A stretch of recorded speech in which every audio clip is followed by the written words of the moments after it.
Planetas y Atlántidas. Cultura, literatura y curiosidades para mentes inquietas. Un espacio de Ediciones Atlantis, aquí en Radio Inter.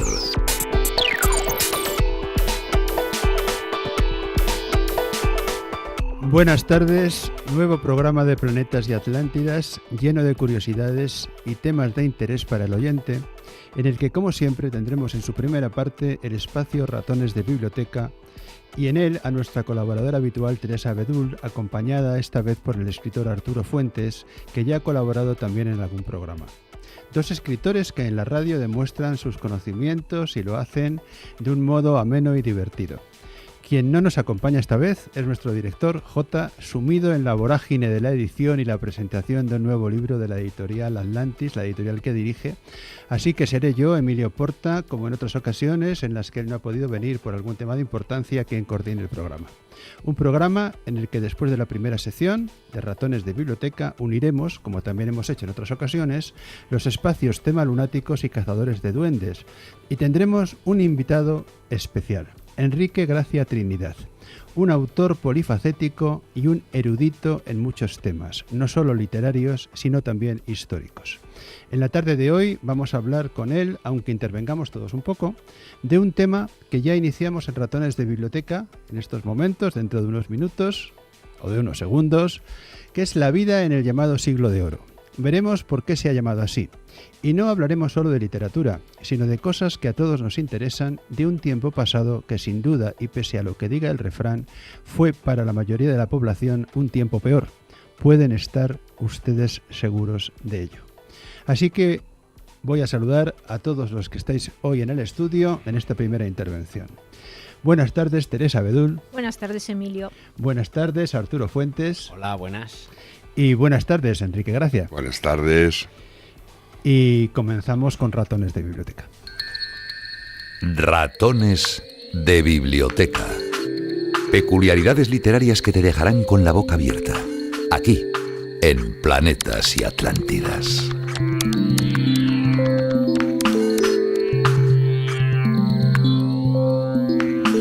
Bueno, Teresa y Arturo, todo vuestro. Muchas gracias, Emilio. Arturo, gracias por dedicarnos esta tarde. Gracias a vosotros. Sé que has hecho encaje de bolillos para llegar, pero gracias. Está bien, aquí se pasa bien, la verdad. Es verdad que sí, que nos lo pasamos chupi. Sí, bueno, yo esperemos que se lo pasen también bien los oyentes, que es lo principal. Sí, pero bueno, yo creo que algo contagiamos, ¿eh? Yo creo que sí, yo creo que sí. El término Siglo de Oro fue concebido por el historiador y escritor Luis José Velázquez, que era marqués de Valdeflores. Lo empleó por primera vez en el año 1754 en su obra Orígenes de la poesía castellana. En un principio, el término Siglo de Oro yo creía que nacía porque las vajillas se llenaban de oro y los cubiertos también, pero no, estaba equivocada. Porque todo estaba lleno de oro, pero no. Sí, pero no. Hacía referencia al siglo XVI. Y posteriormente el periodo se amplió, abarcando desde la publicación de la gramática castellana de Nebrija en el año 1492 hasta la muerte de Calderón en 1681. Eran demasiados platos y demasiados oros. Y demasiados años para un siglo, por cierto. Sí. Si os parece bien, os podemos contar los juegos, las fiestas y las diversiones que en el siglo XVI amenizaban a los españoles. Sí, así las comparamos con las de ahora. Aunque ahora ya sabemos que todo está dominado por Internet y los videojuegos. Madre mía, ¿qué habría sido del siglo de oro? Y de la literatura, y de la política, y de las expediciones a América, y de todo con los videojuegos, ¿eh? Si hubiera ¡Qué horror! videojuegos ahora, ¡Qué imagínate triste! A ti todos ahí con las consolas y con las máquinas y Ay, todo. No. Ya verás, Arturo, qué cosas Pero, se ven sí. más interesantes. Venga, bueno, contar. Enrique sabe también algo sobre Enrique el Marqués de muchísimo. Valdeflores, que es muy divertido. Cuéntanos. Hombre, yo voy a decir una cosa, aunque lo iba a decir luego, pero es que Enrique es tal especialista en el siglo de oro, que Enrique ha dado un seminario de una semana entera con horas lectivas de alrededor de 5 o 6 horas cada día sobre el siglo de oro. O sea que imaginaros lo que sabe Enrique Gracia del tema. Así que es Saben estupendo los que libros, estés. pues en el fondo uno vive de la falta de memoria de los demás. Eso lo decía un filósofo que me cae mal. ¿Quién era ese filósofo? A ti te lo voy a decir. Bueno, un filósofo que le cae mal. Le Tengo cae que averiguarlo. mal, Habrá que ¿será? averiguarlo. Sí. Averiguarlo. ahí se aceptan apuestas. No, lo único que pasa es que a mí lo que me llama la atención de Valdecilla, sobre todo, es que como tenía una pelea, yo creo recordar que con Campomanes, pero no me hagas mucho caso, con otro de los grandes de la época, y entonces de Carlos III, y entonces le terminaron metiendo en la cárcel. Lo terminaron Por metiendo en la estudioso. cárcel. Y estuvo un montón de tiempo en la cárcel por las rencillas entre ellos. Sí. Es que en esa de los época... pocos que Carlos III metió en la cárcel así, de esa manera. También es cierto que era muy amigo de los jesuitas. Y ya se sabe, Carlos III y los jesuitas eran agua y aceite. Bueno, Les bueno. pasaba como a ti con el filósofo. No, a mí con el filósofo ese, sí. Bueno, A los ver si- jesuitas, Al que admiro, los pero no jesuitas me han tenido interesa. muchos enemigos a lo largo de la historia, ¿eh? Bueno, y eso que tenemos, ahora no tanto, ¿eh? Porque ahora tenemos un papa que creo que todos deben de saberlo, pero si no lo saben, el Papa Francisco es ¿Es jesuita. jesuita? Es Sí. jesuita, sí. Bueno, Arturo, perdona que te hemos No, interrumpido. al revés, todo lo Cuando contrario. quieras. Bueno, a pesar de que Emilio nos ha dicho en la presentación que cualquier tiempo esta época fue peor, yo tengo que empezar diciendo que en el siglo XIII un tercio de los días del año eran festivos. Ya Ah, ves. bueno, ya, Ta- claro, sí. También es verdad que es una buena forma para acabar con el paro. A Sí, lo que mejor se todos, podría que todos estudiar. los días sean festivos. Claro, Bueno, eso sí. es una cosa que habrá que contarlo. Si solo tenemos que contárselo a trabajar, algunos políticos, claro, sí, solo sí. tenemos que trabajar Claro. 2/3 partes del año, a lo mejor Claro. habría más trabajo. Ah, pues mira, es Sería una una buena fórmula. idea, es una buena idea. Eran inteligentes. El Producto ¿eh? Nacional, No el des Producto Interior ideas. Bruto bajaría mucho. Bájalo. No des ideas, sí, no les des ideas porque, bueno, En fin, en el siglo XIII, un tercio de los días del año eran festivos para desarrollar la vida religiosa, teniendo, eso sí, a Dios como centro de las vidas cristianas. En la época de Carlos I, como nos gusta decir a los españoles, la fiesta participa de las tendencias europeas con música flamenca, trajes de algodón y seda más provocativos y costumbres menos arraigadas. música flamenca, que no flamenco. Es que es distinto, ¿eh? Sí, claramente. Me Bueno, imaginaba yo ahí a toda gente allí de esa época ahí con el flamenco y las palmitas y todo eso. No. Es música flamenca. Flamenca. La decoración del espacio era muy lujosa, con música para la danza y el ballet que comienza en esta época. Las vajillas se cubren de oro, los rostros se cubren con máscaras. Cualquier fiesta comienza su repertorio con la pavana de la batalla. Ay, a mí me gusta esta historia de la pavana, veréis. Un 7 de octubre... Oye, el ¿qué es eso Papa- de la pavana? ¿No? Es que Es la una gente a lo mejor danza. no lo sabe lo que es la Es una pavana. danza que ahora Dice que es vamos una a cosa de contar. pavos, de navidades y eso. Sí. No. No, Es no. una Ni danza, pavos vale. ni flamenco. No, que va, ya verás, es muy curioso A y ver, a ver. divertido.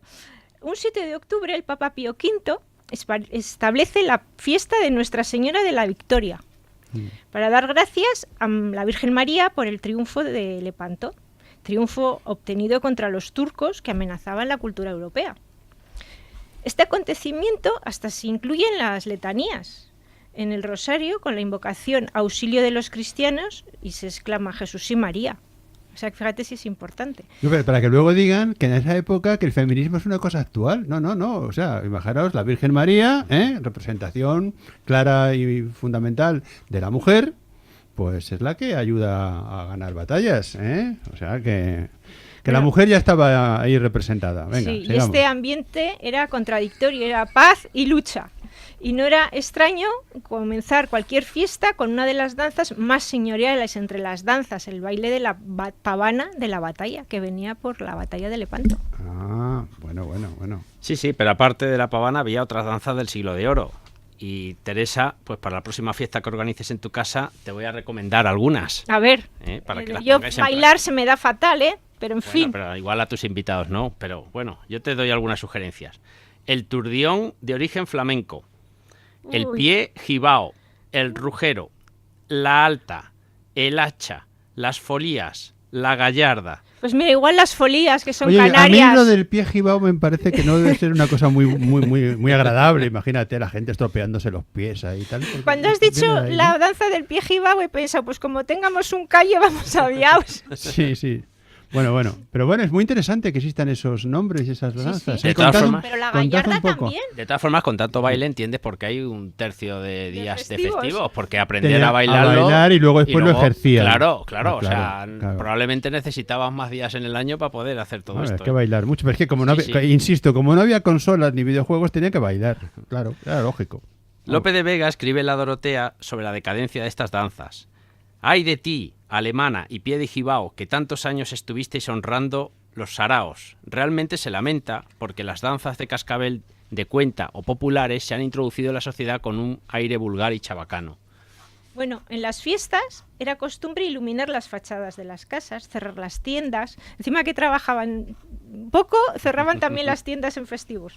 Colocaban tejidos con ricos bordados en los balcones y en las ventanas, quemaban pólvora y lanzaban cohetes. Oye, pero no varía de todas mucho maneras, a lo de ahora. Cuidado, en esas épocas trabajaban menos porque había esclavos. Es que no, eso se me ha ocurrido ahora. Entonces, claro, los que trabajaban eran los esclavos y ellos bailaban.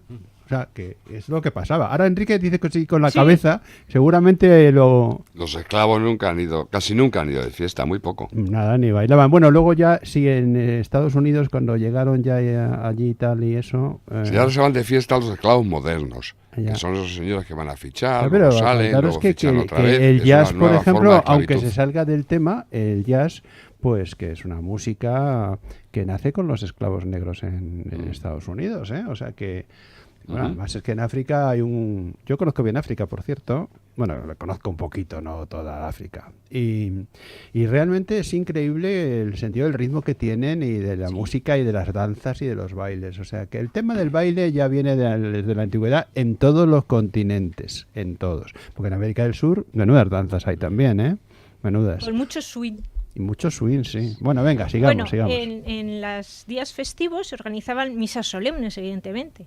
Había mascaradas en los barrios, corridas de toros, juegos de cañas y destafermos, luchas de fieras, banquetes, bailes, cabalgatas, certámenes poéticos. La fiesta daba sentido a la vida humana, aunque la Iglesia procuraba no concederles gran valor por los excesos que pudieran darse, e intentar no ensombrecer la verdadera fiesta que era la religiosa. A la fiesta mundana la Iglesia la denominaba fiesta celeste, cuya puerta era la muerte, y tras de la muerte el infierno. El infierno, claro. O sea, que ya se sabe. Cuando se baila mucho y hay mucha música y todo eso, luego al final está el infierno. Bueno, eso es bueno. El pie jibao ya sabes dónde te lleva. Y el pie jibao al infierno también. Aquí todo el mundo al infierno porque por bailar, si es que es normal, si es que es lógico. Ya lo decían en el siglo XX, incluso acordaros que en España también el tema de los bailes agarraditos estaba muy mal vistos. Muy mal, no, estaba muy penado, con penas muy graves, penas eclesiásticas de excomunión. En eso hemos cambiado afortunadamente un poquito. Un poquito. En el 21 querrás decir, más que en el 20. En el 20, estar penado por la Iglesia, Sí, lo del en el baile 20. agarrado, en el siglo XX. Sí. Hombre, claro. ¿Verdad, Enrique? En el siglo ¿Cuándo? XX. Vamos a ver.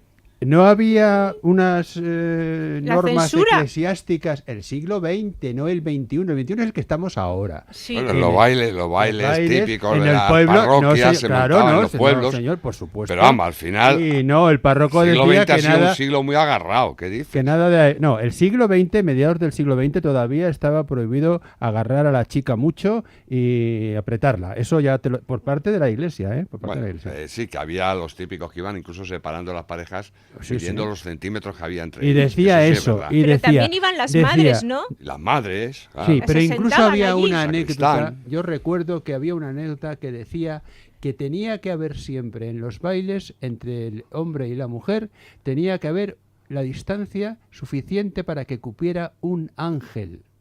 Y yo me pregunto, si era un ángel con las alas plegadas, pues bueno, pero imaginaros la distancia para bailar juntos agarrados con un ángel con las alas desplegadas. Pues es imposible, no se puede. Imposible. Claro, venga, pues sigamos con la edad César.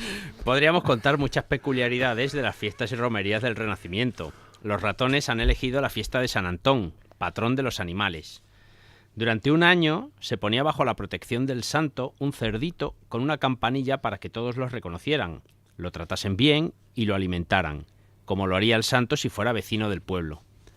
Pasados 12 meses, el cerdito, bien cebado, se sorteaba para sufragar los gastos de la fiesta del 17 de enero, día del santo patrón de los animales. En otros pueblos el cerdito no se rifaba y continuaba con su campanilla tilín tilín. Todos los mozos en edad casadera se reunían en la plaza del pueblo. A estos se les vendaban los ojos, se les entregaba un látigo y se les ponía al cuello también una campanilla, igual que la del pobre chón. El chón bien cebado, el chón de San Antón, La noche del 16 de enero, el cerdito pasaba en la cárcel municipal bien protegido. Sí, claro, y así el día 17 llegaba a la plaza siendo uno más y teniendo al cuello el mismo tono musical que los mozos casaderos. Cuando el cerdo estaba en el centro de la plaza sonaba una campana y los mozos corrían para pegar al cerdo con el látigo. Lo divertido es que las campanillas sonaban y los mozos en su afán de ganar el premio se golpeaban entre ellos. El ganador tenía que golpear con el látigo 3 veces al cerdo. El cerdito tenía los ojos bien abiertos y cuando veía que se acercaba alguno de sus futuros amos, ágilmente escapaba del peligro. ¡Qué bueno! Bueno, que nos digan que no era esa época divertida. Y bueno, hay que ver, los oyentes estoy seguro que lo están pasando muy bien, porque claro, yo mismo estoy aprendiendo. Yo eso del cerdo no lo sabía. No lo sabía. El cerdo ha sido muy utilizado. En sí. San Blas, en la fiesta de San Blas de Madrid, se hacían las famosas carreras de cerdos. ¿Ah, sí? Ah, ¿sí? Se hacían en la parte de arriba del Retiro, donde estaba la parte del... eso que para mirar, lo de los astrónomos y tal, arriba, al lado del Ángel Caído, muy cerca. Sí. Yo digo que yo fui pregonero un año de San Blas en Madrid y se subía en romería para allá y salía la... ¿Habéis oído la canción esa en Madrid, la carrera de cerdos? Espectáculo muy singular. No. Le unta tocino en el rabo y el cochino comienza a nadar. Bueno, lo que estamos aprendiendo hoy, Dios mío, por favor. O sea, lo de que del cerdo se aprovecha todo, hasta los andares, no es una modernidad. Hasta los hasta andares. las carreras. Sí. Bueno, muy bien. ¡Qué bueno! Fantástico, Buah. Enrique, fantástico. Sigamos. Bueno, vámonos al reino de los Reyes Católicos. Allí se jugaba a los naipes, al ajedrez, a los dados y a otros juegos de azar. El pintor holandés Bruegel, apodado el Viejo, en uno de sus cuadros, que a mí me gusta un montón este cuadro, recoge 86 juegos que realizan 249 personajes. Son juegos sencillos que invitan a la convivencia entre niños y jóvenes.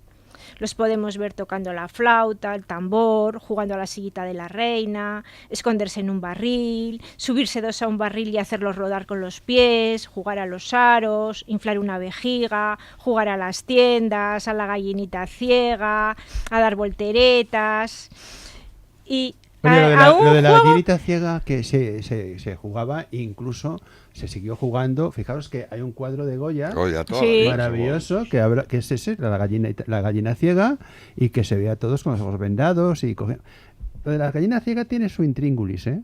A mí me Yo creo que es gusta uno de los mucho. pocos juegos que los niños siguen jugando ahora, ¿eh? Sí. Y jugado por los mayores tiene también su gracia.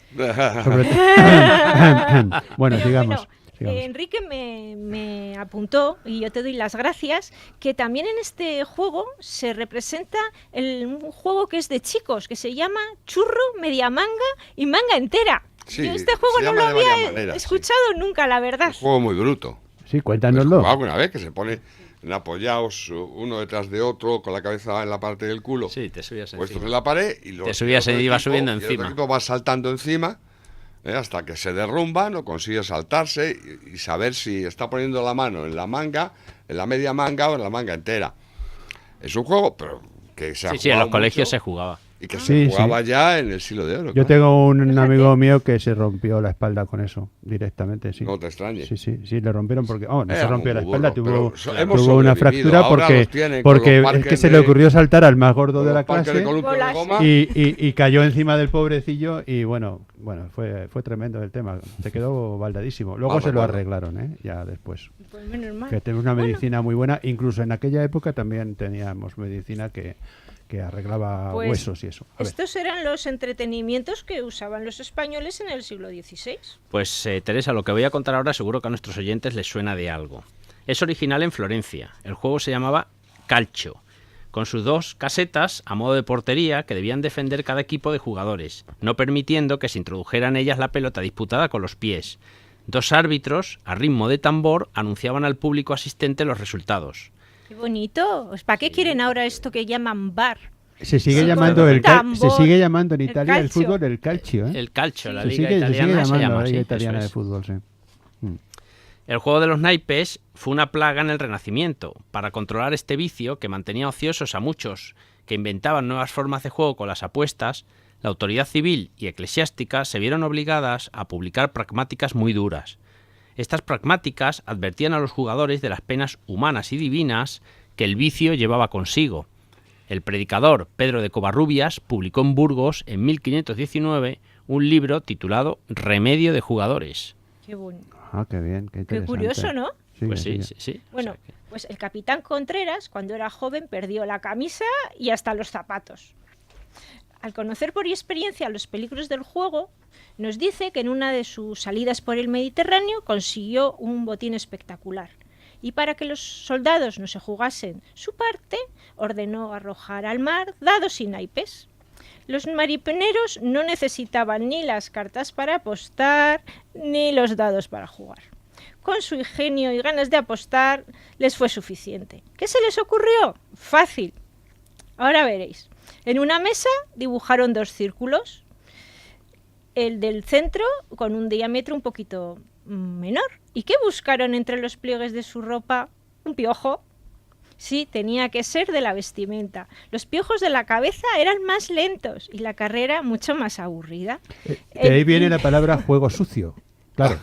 Puede, no Claro, lo sé. que Si tú los lo piojos, dices, yo me lo entonces, creo. no, Enrique, digo yo, ¿tú qué se me opinas? acaba de ocurrir, pero Seguro. tiene su aquel, tiene su aquel. Oye, que los piojos prefieren los cabellos limpios. Ah, limpios, sí. ¿eh? ¿Tú qué prefieres? ¿Un hotel 5 estrellas o una pensión cutre? No lo sé porque yo no soy piojo, o sea que no. Bueno, en la pensión cutre a lo mejor los piojos encontraban más alimentos, ¿no? No lo sé. Los piojos, Bueno, También tiene ese digamos que punto de nos, vista, que nos ¿eh? queda, Sí, sí, nos eso queda es. poco tiempo, bueno, porque da Fíjate. igual, porque estamos interviniendo todos, Enrique también y eso, Venga. pero bueno, Yo- que yo- bien, Sí, sí. vamos a dar Sigue, sigue. un poco más de flexibilidad al espacio para que terminéis un poco de hacer. Fíjate, yo siempre contar pensé cosas que había y- visto siempre en las películas que a los marineros los castigaban quitándoles el grog, que era como una especie de ron aguao. Sin embargo, ahora veo aquí que también los castigaban quitándoles las cartas. Eso no lo habíamos visto nunca en ninguna película. fíjate. ¿Y cómo estarían las cartas de usadas, madre mía? Y con marcas y todo, madre mía. La de trampas que se harían entonces. Bueno. González Álvarez, en su libro La Sociedad Española del Siglo de Oro, cuenta la historia del estudiante florentino Girolamo da Somagna, florentino, que estudió en la Universidad de Salamanca. Nos encontramos a finales del siglo XVI. Girolamo un día acompañó al pueblo de Corrales a un amigo que iba a cantar su primera misa. Girolamo, siguiendo su costumbre, jugó a los naipes y lo perdió todo. Su amigo, Misacantano, tuvo que ayudarlo para volver de prestado a Salamanca. Bueno, pues en la biblioteca de la Universidad de Salamanca tenemos un incunable impreso por Luis Ramírez de Lucena en el año 1497, en que sus 86 folios, con el título Arte breve e introducción muy necesaria para saber jugar al ajedrez, representan los tableros con sus 64 escaques y ofrece casos prácticos para salir airoso en jugadas difíciles. En el siglo XVI se adoptó en el juego del ajedrez la defensa de la dama o de la reina, ya que era el rey quien atacaba con sus peones, sus caballos, sus torres y alfiles, para proteger y defender a la reina, como hacía el caballero en las justas medievales. Bueno, el ajedrez, aunque tiene de origen indio, hay que decir algo muy importante. El mejor jugador de ajedrez de la época fue Ruy López, creo que lo conocéis, y Sí. de hecho hay una defensa Ruy López, defensa o ataque, ahora no lo sé, porque yo juego al ajedrez desde que soy niño. El caso es que Ruy López fue un jugador tan importante que se le considera el primer gran maestro internacional de ajedrez, y era español. Sí. Sigamos. Qué bueno.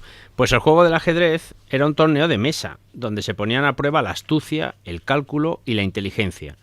Se jugaba en las casas de la nobleza y de la burguesía. Cuando se extendió por la corte, Felipe II mostró gran interés por este juego. Hizo llamar al palacio del Escorial a Ruy López. ¿Lo ves?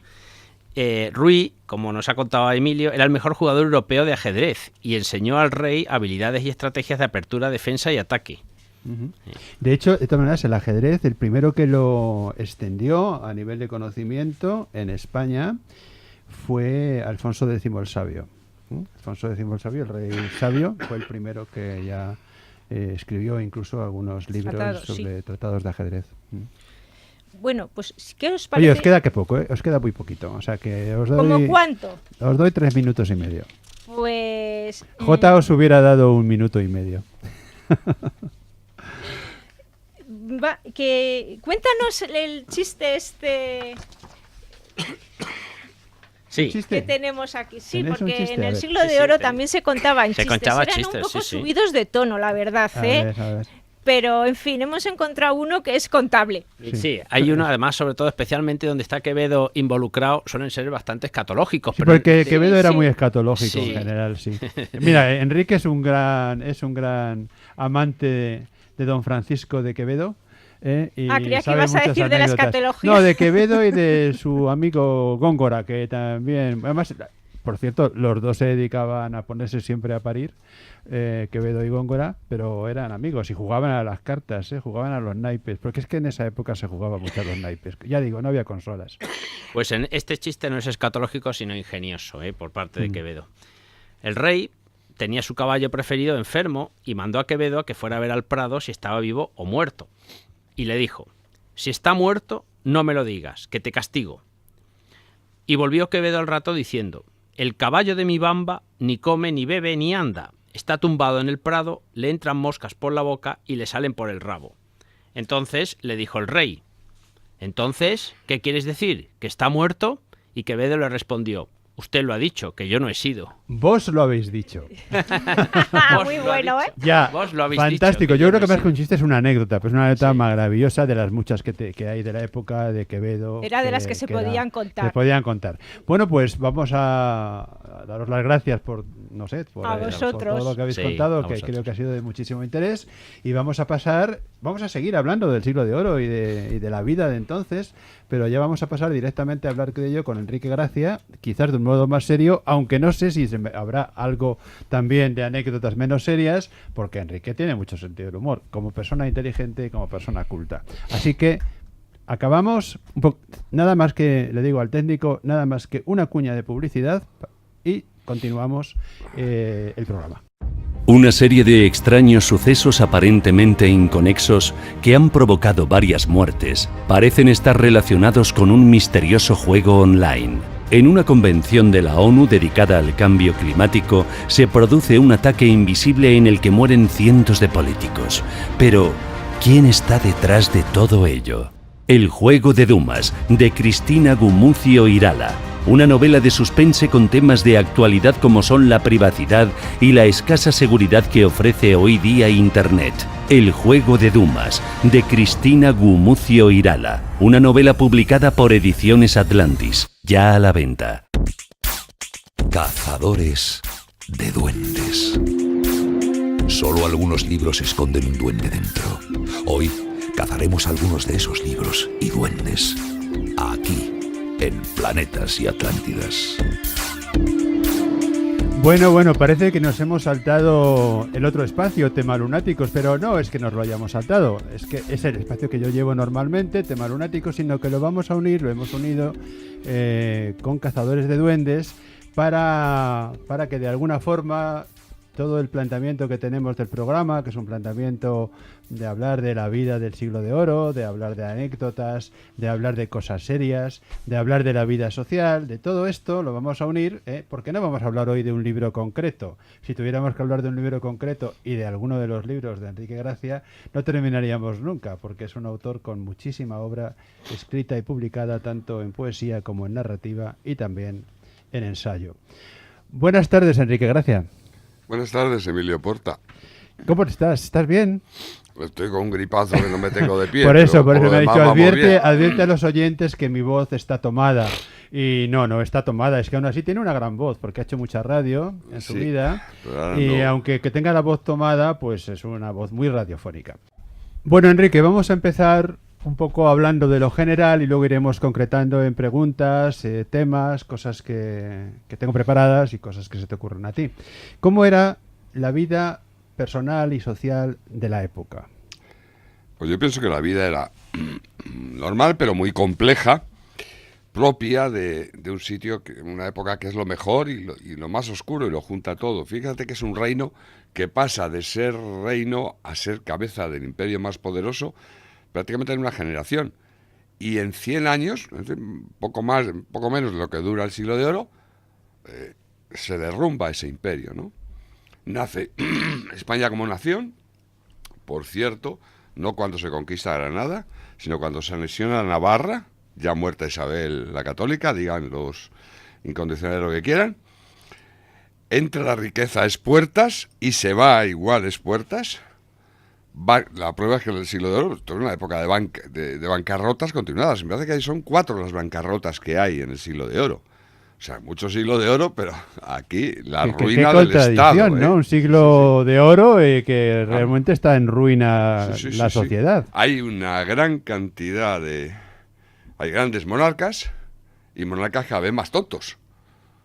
Y a pesar de la riqueza que se trae de América, que se trae oro de América... Y ¿qué decía Quevedo? Nace en las Indias honrado, viene a morir en España y es en Génova enterrado.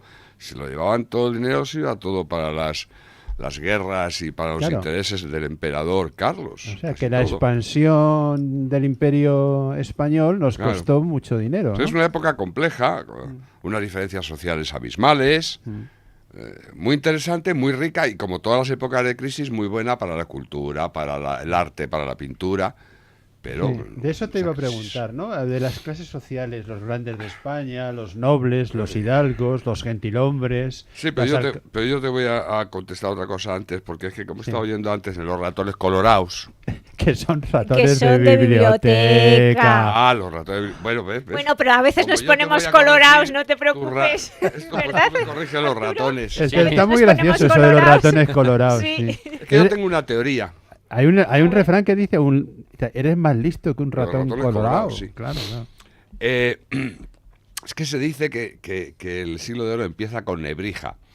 Yo creo que Nebrija es un antecedente necesario, como lo es la imprenta, como lo es el papel, que sí existe bastantes siglos antes. Todo eso es muy necesario para que se produzca el siglo de oro. Pero yo no creo que nazca en esa época. Yo creo que nace, según mi teoría... Sí. En el verano de 1526 y en Granada. ¿Por qué? Porque en ese momento el poeta, el amigo de... se me va a olvidar. El amigo de Garcilaso de la Vega. Boscán, ¿no? Juan Boscán, el barcelonés. Juan Boscán. De Barcelona. Pues habla con Andrea Navallero, el embajador de Venecia.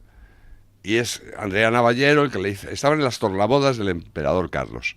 Hombre, ¿por qué no probáis estos metros italianos? Que ya se habían ensayado un poco, pero no todavía mucho. Y al final, pues Boscán, y sobre todo con Garcilaso, empiezan a activar eso. Y yo creo que ahí arranca el gran renacimiento, el fuerte. Y crean el soneto. El soneto, el endecasílabo, los tercetos, los encadenados. Una nueva forma muy distinta de la castellana. De la poesía, al menos literariamente. Pero lo que pasa es que todo va unido. Pero lo que tengo es una fecha exacta para que acabe el siglo de oro. Y eso de que dicen que a la muerte de Calderón, me niego. ¿Cuándo? Porque poquitos años después de la muerte de Calderón, y fijaos si soy exacto en las fechas para acabar un siglo y medio, que dura en total 169 años. 17 de abril de 1695. Ya había muerto Calderón. Pero ¿qué pasa en esa fecha? Que muere en México Juana Inés de la Cruz. Sor Juana Inés de la Cruz, que es la última gran barroca de la literatura española. Ese año, ese día exactamente, con la muerte de Juana Inés, se echa la llave al siglo de oro y se acabó lo que se daba.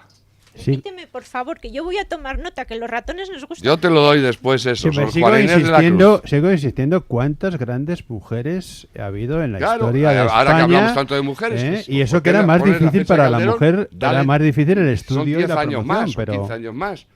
Pero ya metes también a Juana Inés de la Cruz, que es la última gran barroca y una sabia absoluta, ¿no? Yo creo que tienes razón, Enrique. Claro que sí, claro, por eso insisto. Bueno, tenemos que seguir porque hay muchas preguntas. Hay muchas preguntas.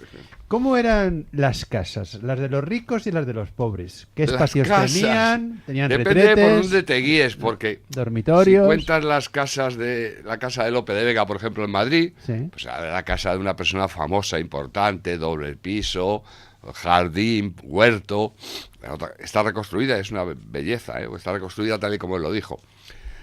Pero había, como siempre, las diferencias sociales establecen casas muy distintas. Desde casas que eran prácticamente un cuartucho con suelo de tierra apisonado para la gente muy humilde y tal, hasta casas hechas de piedra, con escudo nobiliario, con doble altillo y con todas estas cosas. Depende de las zonas, tenían hasta 3 plantas, aunque luego ya cuando se hizo la Plaza Mayor, por la parte de atrás... Estamos hablando de Madrid. Sí, estamos hablando de podríamos Madrid. hablar de Salamanca también. Ocurre en todas las ciudades, Sí, sí. en todas las ciudades, pero vamos, en los pueblos la vida era absolutamente primitiva, ¿eh? Primitiva, seguía existiendo el adobe y la cal y la poca piedra que se Cabañas usaba, realmente, ¿eh? ¿o no? No había, por ejemplo, las camas, normalmente las camas, pues para la gente ya más rica había camas como tal, pero la gente humilde, como mucho, tenía un tablero encima de unos troncos, como mucho, pero había mucha costumbre de dormir en redes. Hamacas, Redes colgadas como de los hamacas, techos, como sí, hamacas. sí. O simples colchonetas de paja tiradas al suelo. Esto es habitual. Los retretes ni siquiera en las casas ricas. Ni Ahí con siquiera más en las motivo. casas ricas, ni siquiera. No, ahí se usaba la vacinilla, que de ahí es donde sale luego lo de agua va. Sí, cuenta eso porque eso sí es muy interesante. Claro, Lo sabe porque la gente, se pero asomaban, se los tiraba. criados se asomaban a agua va y tiraban Oye, y parece ser, hay una las curiosidad inmundicias a la calle. que parece ser, es una curiosidad que los nobles en las calles de paso se les dejaba la parte cercana a las paredes y la gente más humilde tenía que pasar por el centro y le podía caer más. Pues ese cosa que tipo no me de extraña cosas. porque los niveles de las clases eran tremendos. No Sí. lo conocía al detalle, pero no me extraña. sí, sí. Lo que sí es cierto es que tuvo que haber pragmáticas, como decías tú antes, Ricardo, porque claro, tuvieron que impedirlo. Y se castigaba incluso.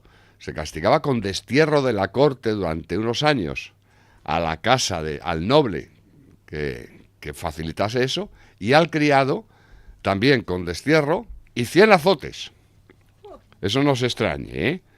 O sea, hay ya desde el Fuero de Madrid, que es un precursor de todo esto, muy anterior, pero ya se distingue en eso.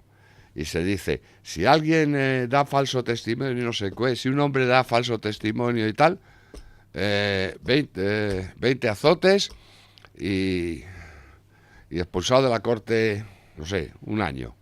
Si es una mujer, 50 azotes, vergüenza pública, no sé, o sea, le añadían más pena por ser mujer, ¿eh? Para que luego digamos hoy día. Bueno. Tengo que seguirte haciendo preguntas concretas porque si no, hoy el programa, no sé yo si nos va a dar tiempo a todo lo que teníamos preparado. ¿Qué es eso de la regalía de aposento y de las casas de la malicia o a Hablando la de malicia? casas, hablando de casas. Sí. La regalía de aposentos fue una legislación, una normativa que salió, que ya venía, si no me equivoco, por lo menos desde algunos siglos antes, pero que en el siglo de oro ya se pone de una forma fija, porque esto se hacía en todas las ciudades cuando la corte iba instalándose la corte en distintos lugares. Donde llegaban, pues se ponía en marcha esa regalía, esa ordenanza, para que la gente cediera la mitad de su casa para alojar a los de la corte, claro, que iba una cantidad de parásitos con la corte que no veáis, ¿no? ¿Qué ocurre? Que cuando la corte se instala en Madrid con Felipe II, Madrid incluso paga para ello, para poder tener la corte y mantenerla. Y tienen esa obligación. Y muchas casas, pues lo que tenían era que mitad de la casa había que cederla para que estuvieran los administrativos, los no sé qué, los visitantes famosos, y de ahí salen las famosas casas a la malicia, que son, era como los chalés acosados ahora, o adosados, ¿se dice adosados? Adosados. O acosados. Acosados es otra acosados. cosa, lo del acoso. Bueno. Acosados Que estaban no- los de que la no- casa de la Sí. regalía. Lo de arriba, la parte de arriba no está dentro de la escritura porque no es habitable, entonces es un altillo, pero luego es habitable y ahí ponen al niño y no sé qué. Sí. Pues exactamente igual. Hacían las casas de ¿Cómo manera que no que tuvieran ponen- ventanas hacia Ponen afuera. al niño ahí, lo colocan, lo dejan ahí y tal. Bueno. Sí, ahí tienen los niños, Ah, andan, los no niños, gozan. que, si es que verdad, si es que Bueno, hay pues niños, hacían es que trampa hay en las niños, casas, hay niños que, claro. que hay que dejarlos ahí en un altillo. Hacían porque trampa si en no- las casas para que para que no les quitasen esa parte de la casa. Pagaban un pequeño impuesto y fuera. Y había casas llenas de trampas, que por fuera parecía que aquello eran graneros. De graneros nada, eran habitaciones. Bueno, pues vamos a seguir con la idea esta no de las casas ahora vamos a hablar del vestido, por ejemplo.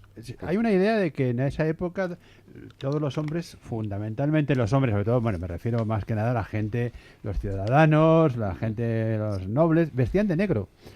Y hay muchas películas donde visten, y de hecho incluso, no en España, pero acordaros, hay cuadros de Rembrandt, donde donde se ve casi Todo todos los mundo de cuadros de negro. negro, todos van vestidos de negro, todos, bueno, con algunos con cuello, con las Pasaba viñetas también en Gran blancas y eso. Bretaña, pasaba... Sí. En Francia menos, pero también pasaba Y en por- Alemania, ¿Y por qué? en ¿Por qué Italia. eso tan riguroso, tan...? Bueno, era muy sufrido, era más fácil de que los tintes no se estropearan, todo ese tipo de cosas. Y además en España, en Castilla, acentuaba el aspecto de seriedad Sí. que se impone sobre todo a partir de Felipe II, ¿no? Luego Felipe III levanta un poquito el tono porque era más festero, un poquito más festero, un poquito más...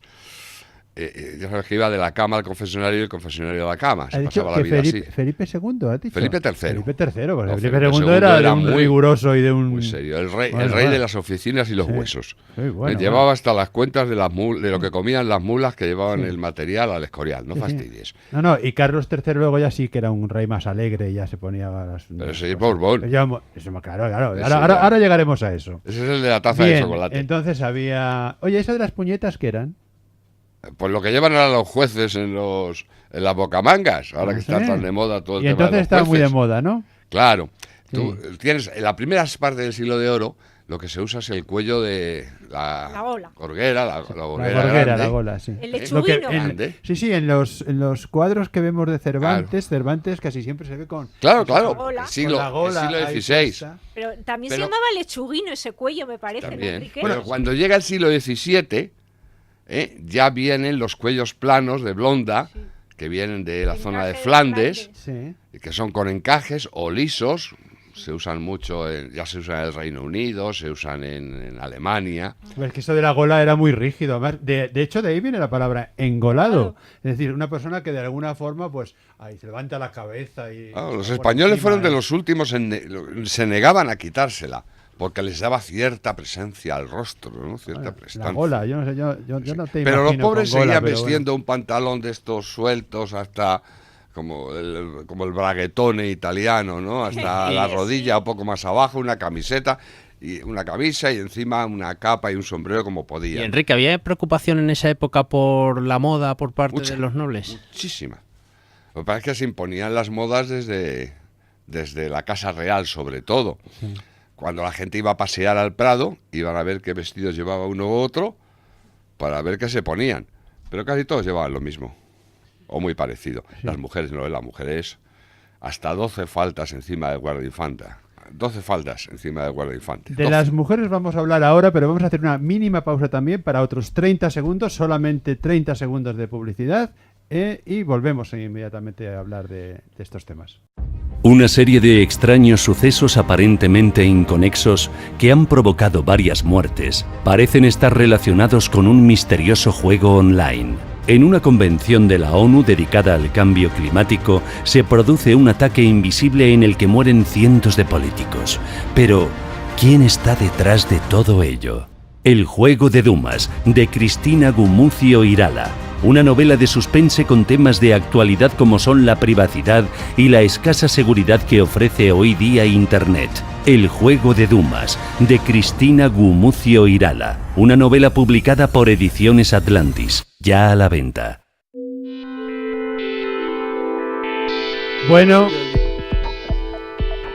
Bueno, vamos a seguimos después de esta mínima pausa y hablábamos de las mujeres. ¿El acicalamiento de las mujeres era tan sofisticado como ahora? ¿O qué era eso de los afeites? Muy. ¿Qué se muy. utilizaba para atraer a los hombres? ¿Cómo se evitaban los malos olores? Porque es que en aquella época... A ver, cuéntanos. Era sofisticado y peligroso hasta tal punto que fíjate que para blanquearse el rostro, que les gustaba blanca, porque claro, estar morenito no se llevaba, era símbolo de que trabajabas. En el campo. Y eso, el campo donde fuera, y eso era Te muy daba el malo. sol, vaya. Trabajar era malo para los nobles y los hidalgos de la época. Se blanqueaban con Solimán. Es un compuesto está compuesto con mercurio. Solimán me suena a... Solimán. Pero Solimán el Magnífico... Te suena, claro, pues te suena a un... Sí, un sultán. A un sultán Sí. musulmán. Pues no, pues es lo mismo, se llama Solimán. Y está hecho con mercurio, con lo cual es muy peligroso, ¿eh? Había realmente...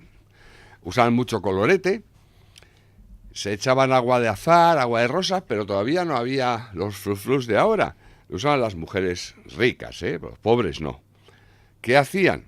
Una sirvienta se llenaba la boca con el agua de rosas o de azahar, el agua de Córdoba, y con los dientes así expurgaba el agua sobre su señora. Oye, perdona que diga, lo voy a decir así, pero qué asco, ¿no? Eso es lo que hemos realmente dicho una todos sociedad, toda la vida. ¿Qué sociedad más asquerosa? Eso es lo que hemos dicho toda la vida. Eso, pues igual que los trajes no se lavaban, aquellos trajes historiados de las grandes no. damas. Cuando el traje ya andaba solo, Sí. se regalaba a las criadas con una falda de la señora se hacían 7 trajes para ella, para vestir. Ya. Y no los lavaban antes. Eso no había que lo lavara, los vestidos de brocado y tal, no hay forma de lavarlos apenas. Bueno. Y Yo bueno, y insisto, en lo de los olores. Insisto, lo de cualquier siglo pasado fue mejor. Sí, Estamos sí, sí. viendo que no, diga lo que diga Como no Arturo. se lavaban, se frotaban con telas, se frotaban mucho con telas, se lavaban muy poquito. Mm. Y se usaba como para el aliento una pasta de algodón, de almidón y azúcar, que es una pasta que se usa también en pastelería. Y de esa forma se quitaban un poco el y como colutorio, y también para curar algunas enfermedades, la orina. Dios Claro, mío. tiene urea. La urea, sí. Bueno, eso incluso se utiliza para algunas cremas de manos ahora mismo, en este momento, en cosmética actual, ¿eh? Nos estamos Cremas señalando de con urea. el dedo. Ya veremos Sí, qué sí, dicen dentro de unos siglos cuando sepan que aquí las señoras se pegan en la cara baba de caracol. Ya veremos qué dicen. Sí, Claro. bueno, tampoco es muy agradable. Bueno, vamos a ir a otros temas, el protocolo en el siglo XVII sobre todo era tan riguroso como cuentan. ¿Es cierto que el protocolo provocó incluso la muerte de algún rey de la Casa de Austria? Sí, lo traigo eso como ejemplo, lo había pensado porque me parece que es fundamental. El protocolo era, hablo de Casa Real, de Casa de Nobles Sí. y tal, absolutamente estúpido, disparatado, hasta términos insospechados. Y la prueba es que, gracias al protocolo, Felipe III murió de un calentón. Ah, sí, cuéntalo. Sí, eso, yo cuando digo eso de murió de un calentón, la gente me dice que falta de respeto. No, murió de un calentón, literalmente. 31 de marzo, 1621. El rey va a pasar la mejor vida. ¿Qué pasa? Que está malito, tiene 43 años, pero está hecho polvo porque, en fin, no tenía una vida muy sana. Estaba sentado, en su silloncito, cerca de, no se sabe si de una gran chimenea o un gran brasero, ponían grandes braseros para calentar las estancias. Y, bueno, pues como estaba con fiebres y tal, empezó a sofocarse. Aquel fuego era muy fuerte y empezó a sofocarse. Entonces, nadie se atrevía a quitar al rey, a apartar al rey del calor. ¿Por qué? Porque eso le tocaba al duque de Uceda, que era el gentilhombre de casa del rey, era el que le correspondía tocar al rey. Nadie podía tocarlo. Y como nadie podía tocarlo, fueron a buscar al duque de Uceda. El duque de Uceda no estaba en palacio, que iban a su casa, no sé qué. Cuando lo consiguieron, el rey ya le había dado el jamacuco, estaba hecho polvo. Estaba Y chicharrado. al día siguiente murió, a los 2 días, con una erisipela, en fin, hecho polvo, de un calentón. ¿Cuánto Totalmente. absurdo, Por no ¿Cuánto atreverse a absurdo? tocarle. Claro, no podía tocarle más que... Y no podían separar el fuego Los nobles, porque algunos estaría nobles. muy fuerte, sería una chimenea enorme, o vete a saber. Y nadie se le ocurrió. Yo creo que alguno querría que se muriera. Porque Vete tú a se saber. echa agua al fuego Vete y ya tú a está, saber. ¿no? Bueno, Enrique, vamos a ver, hablando de muertes, en aquella época se convivía con absoluta normalidad con el asesinato, las muertes ordenadas por razones de Estado, por el bien de los nobles o incluso de la Iglesia. Cuéntanos algún asesinato célebre. Hombre, este es el más ¿Cómo célebre de todos. podía admitir la Iglesia entonces el matarás en vez de el no matarás? Pero a la Iglesia se ha pasado la vida aceptando lo inaceptable. No Bueno, se ya, acaba pero bajo cuéntanos de palio a ese. Franco, Bueno, o cuéntanos... no bendecía los cañones. Bueno. O sea que, Eso, olvídate. Bueno, ya, y también había las guerras aquellas famosas en las que los papas se las guerras ponían, de se religión, ponían las corazas siempre ha sido así. y era tremendo. Sí, pero Eso bueno, siempre ha pero sido cuéntanos un poco de todas maneras, Pero, algún asesinato célebre. Bueno, el como asesinato de era a la orden del día, pues.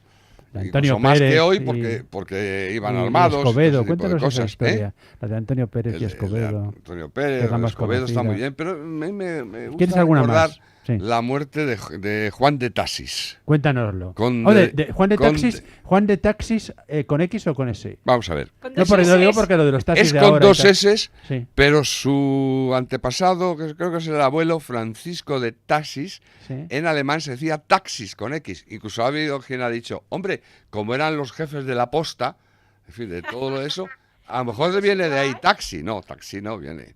Viene del latín. Pero podría venir de eso. Oye, ¿de dónde viene? Ya que lo decimos, eso a la gente le podrá interesar mucho. ¿De dónde viene la palabra de taxi y metro? Es medida, metro. metro, Sí, del aparato taxi. Que mide... Es que no sé qué significa exactamente la Ah, palabra. pues eso, pero... mira. Teresa, eso te tiene estoy que ver los ratones en la señalando biblioteca, que no me a acuerdo. buscarlo para Pero el sé que no programa viene que de Juan viene. de taxis. Viene de medida. ¿De dónde viene la de palabra algo. taxi? Lo Bien, buscaré. bien. Búscalo porque Búscalo. tiene que estar por ahí en cualquier sitio. Bien, sigamos.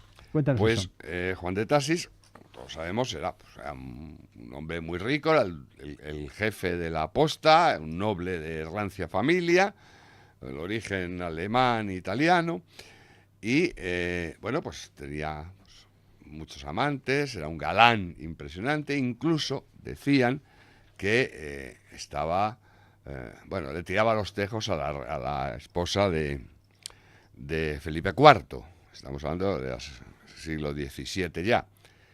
Y en un momento determinado, bueno, pues parece que lo que hubo fue un crimen de Estado.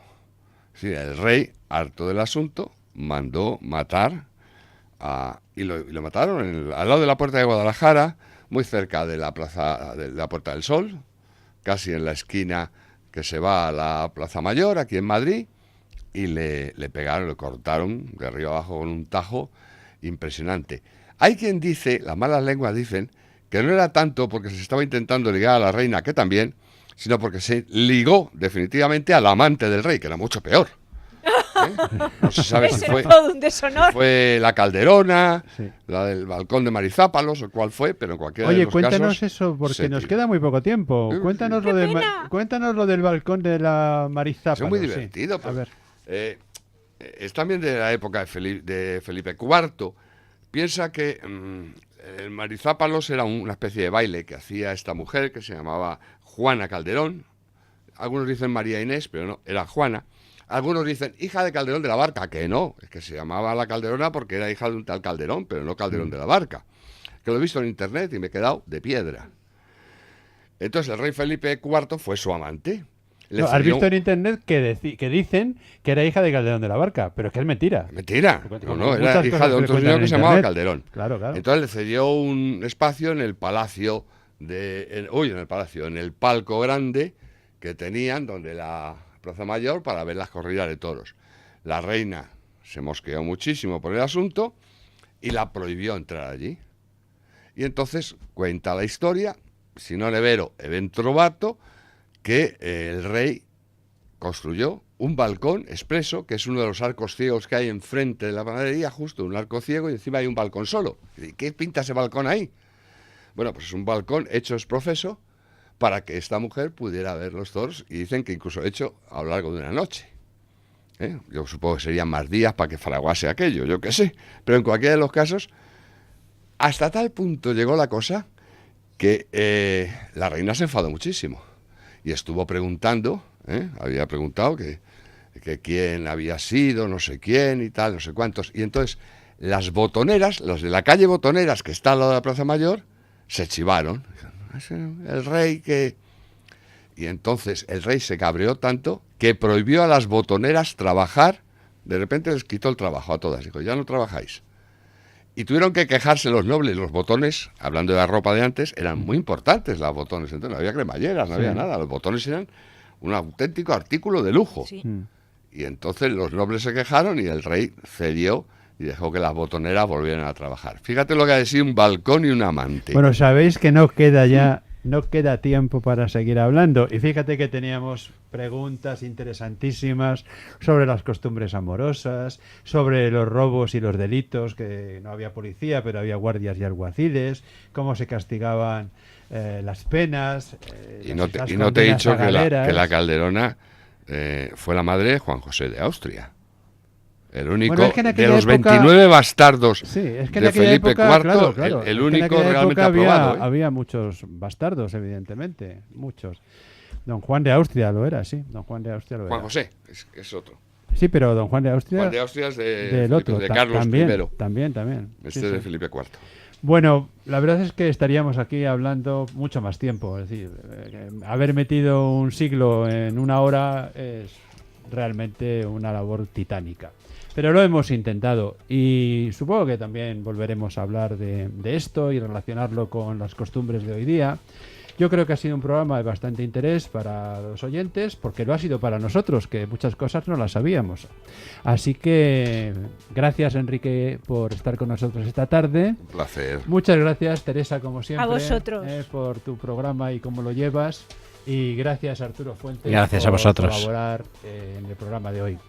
Muchas gracias también a los oyentes por escucharnos y por mantener la audiencia, que es lo fundamental para este programa. Muchas gracias y hasta la próxima.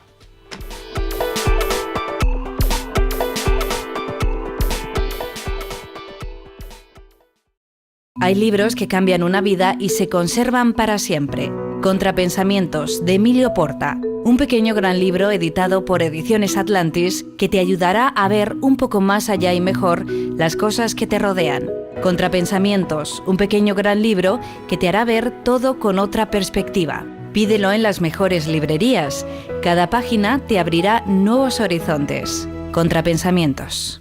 Hola, me llamo Raúl Álvarez Resta y escribí mi primer libro con 5 años, pero ya he cumplido los 6.